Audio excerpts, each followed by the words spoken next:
Hello दोस्तों, आप सबका हमारे YouTube चैनल लॉ ओरिएंटेशन में हार्दिक स्वागत है। आज हम हमारे भारत के संविधान 1950 की पार्ट सेकंड जो नागरिकता सिटीजनशिप को डील करता है, आर्टिकल 5 से 11 के अंतर्गत आता है, उसको हम आज कवर करने की कोशिश करेंगे।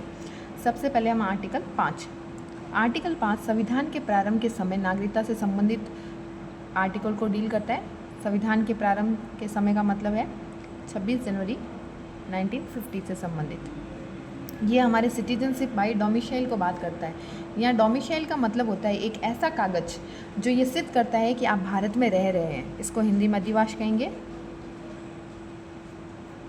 जो इसका क्लॉज 1 बोलता है, वह बोलता है कि इस संविधान के प्रारंभ पर मतलब 26 जनवरी 1950 में प्रत्येक व्यक्ति जिसका अधिवास भारत के राज्य क्षेत्र में है, उनको 3 टाइप से वर्गीकृत कर रखा है जिनको हमारी इंडियन सिटीजनशिप प्राप्त होगी।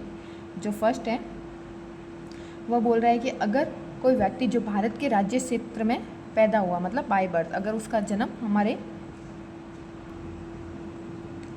हमारे भारत में उसका जन्म हुआ है तो उसको भारत की नागरिकता प्राप्त होगी।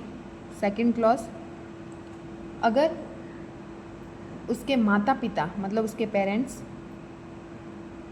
में से कोई एक चाहे माता हो चाहे पिता हो, दोनों में से एक का जन्म अगर भारत के राज्य क्षेत्र में हुआ है तो भारत की नागरिकता प्राप्त होगी। और जो थर्ड क्लॉज है, जो थर्ड सबसेक्शन है, वो बोलता है कि अगर हमारे जो संविधान प्रारंभ से ठीक 5 वर्ष पूर्व, मतलब हमारा संविधान प्रारंभ हुआ था 26 जनवरी 1950, इसके ठीक 5 वर्ष, इसका ठीक 5 वर्ष मतलब 1945 तक से लेकर 50, ये जो 5 ईयर है, ठीक 5 ईयर, इसके अंतर्गत मामूली तौर पर निवास करना होना चाहिए। अगर निवासी रहा हो, मामूली तौर पर 5 वर्ष तक अगर निवासी रहा हो तो उसे भी हमारे इंडियन की सिटीजनशिप प्राप्त हो सकेगी, मतलब उसको हमारे भारत का नागरिक माना जाएगा।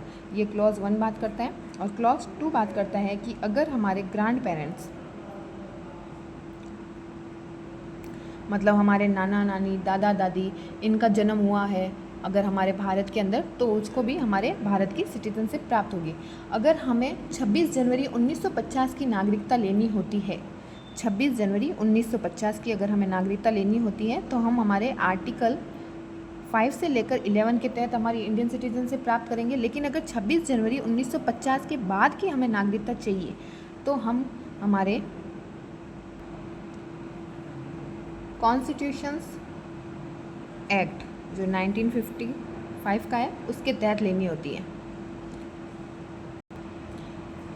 इसी के साथ जो हमारा आर्टिकल 6 है, वो अगर कोई इंडियन अगर किसी कारणवश पाकिस्तान चले गए और वापस भारत में आना चाहते हैं, भारत की नागरिकता लेना चाहते हैं, तो उससे संबंधित है, जिसको हम हमारे नेक्स्ट लेक्चर में कंटिन्यू रखेंगे। अगर आपको हमारा वीडियो अच्छा लगा तो लाइक शेयर एंड सब्सक्राइब जरूर कीजिएगा। Thanks for watching.